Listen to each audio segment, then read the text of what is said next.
Assalamualaikum warahmatullahi wabarakatuh. Salam bahagia anak-anak sekalian.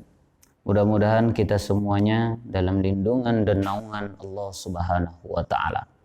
Pada pagi hari yang berbahagia ini, adapun judul kita atau tema kita pada pagi ini ialah tentang nuzulul Quran. Di dalam surat Al-Baqarah ayat 183 kita diwajibkan untuk berpuasa sebagaimana diwajibkan atas orang-orang sebelum kamu agar kamu menjadi orang-orang yang bertakwa. Jadi di dalam Al-Quran juga selanjutnya surat Al-Baqarah ayat 185 yang berbunyi Syahrul Ramadan alladzi unzila fihil Quran. Ya. Bulan Ramadan, bulan yang di dalamnya di mana diturunkan Al-Quran. Jadi anak-anak sekalian, bahwasanya di dalam bulan Ramadan ini diturunkannya Al-Quran.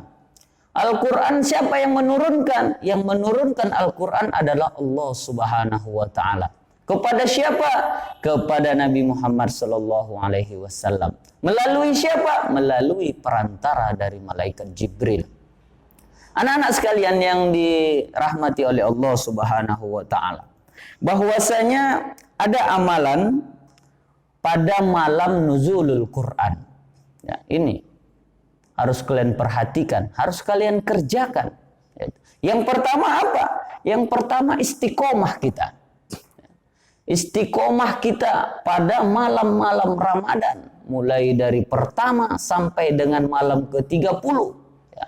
Istiqomah apa? Istiqomah kita sholat di masjid. Istiqomah kita membaca Al-Quran, sholat sunnah dan lain-lain sebagainya. Di dalam hadis riwayat Muslim mengatakan yang artinya bacalah Al-Quran, sesungguhnya kelak akan datang pada hari kiamat Al-Quran memberikan syafaatnya kepada kita. Jadi tidak ragu kita untuk membaca Al-Quran, tidak ada sia-sia kita membaca Al-Quran. Bacalah Al-Quran, maka Al-Quran akan memberikan syafaatnya kepada kita. Itu yang pertama. Yang kedua, amalan malam nuzulul Quran, ikhtikaf. Apa itu ikhtikaf, anak-anak sekalian? Ikhtikaf itu adalah berdiam diri. Berdiam diri di mana? Di masjid. Ya. Dari mulai malam pertama juga Ramadan sampai di akhir. Karena nuzulul Quran, turunnya Al-Quran itu di malam-malam ganjil. Seperti malam 17 dan lain-lain sebagainya. Ini, di malam 17 ini, dan seterusnya, perbanyaklah kita beriktikaf. Ya, berdiam diri di masjid. Dengan cara apa? Dengan cara mengerjakan kebaikan. Kerjakanlah kebaikan selagi kita masih hidup di dunia ini. Itu yang kedua. Dan yang ketiga, perbanyak membaca doa. Ya. Apabila kita berdoa di bulan puasa, maka Allah Subhanahu wa taala akan mengabulkan. Qala Allah taala ya fil Qur'anil azim, ud'uni istajib lakum. Ya.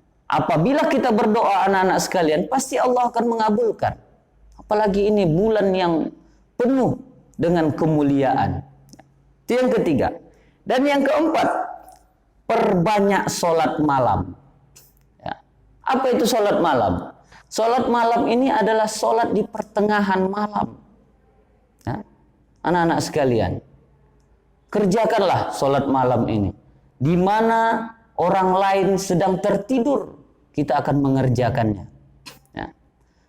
Kalau kita mengerjakan sholat malam ini, jangan langsung siap maghrib, langsung tidur. Salah, anak-anak sekalian. Kita sholat maghrib dulu, sholat isya dulu, sholat taraweh.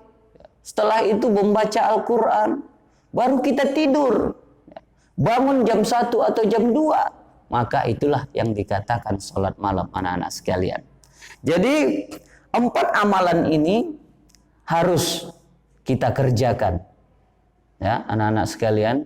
Biar supaya kita bisa hidup tenang di dunia dan di akhirat. Karena Allah Subhanahu wa taala berjanji di dalam surat Al-Baqarah ayat 183 tadi, di pertengahannya, yuridullahu bikumul usra wala yuridu bikumul us. Ya, anak-anak sekalian. Mungkin pelajaran pada pagi hari ini cukup sampai di sini. Ingat sekali lagi, selagi kita masih hidup di dunia ini, kerjakanlah kebaikan dan terus tebarkan kebaikan di muka bumi ini. Mungkin sampai di sini, ucapkan ribuan terima kasih. Saya juga apabila ada kata-kata saya yang salah, saya mohon maaf. Kepada Allah saya mohon ampun. Ilal liqa ma'assalama. Assalamualaikum warahmatullahi wabarakatuh. Salam dan bahagia anak-anak.